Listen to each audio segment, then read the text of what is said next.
vraie polémique qui s'installe. Au cœur des dysfonctionnements révélés par l'affaire du meurtre de Liana, il y a un outil clé de la justice. Son nom, c'est Cassiopée. Fanny Wegscheider, vous nous expliquez ou rappelez ce matin en quoi consiste ce logiciel.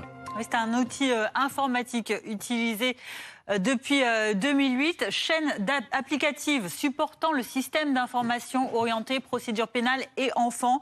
Concrètement, c'est un outil qui est censé faciliter, fluidifier les échanges entre les parquets, mais aussi permettre d'informer les victimes. Il est utilisé dans l'ensemble des tribunaux judiciaires de France, placé sous la responsabilité du ministère de la Justice.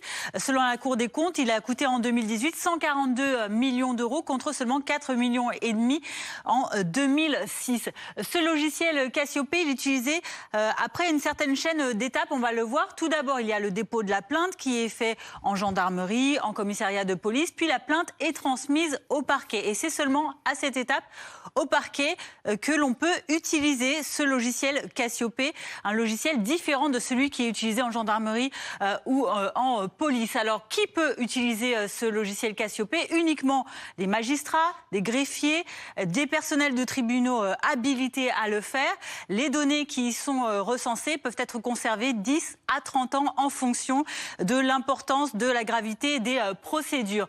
Alors on va voir ensuite que ces données, elles concernent un certain nombre de choses. Ça peut être par exemple les états civils, les coordonnées aussi bien des prévenus que des témoins ou encore des victimes ou des parties civiles.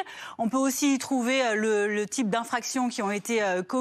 On peut y trouver les différentes étapes de procédure à laquelle on se trouve. On peut aussi y trouver des documents, des textes, des trames de documents comme des interrogatoires, les commissions rogatoires ou encore les réquisitoires. Et puis surtout, les suites de l'affaire, où on en est de l'affaire. Alors ça peut couvrir plusieurs étapes, comme l'explique le porte-parole du ministère de la Justice. Ça peut aller du classement sans suite à la continuation de l'enquête en passant éventuellement par la poursuite du prévenu. Merci Fanny. Bonjour Maître Darmon, vous êtes l'avocat de l'association Innocence en danger.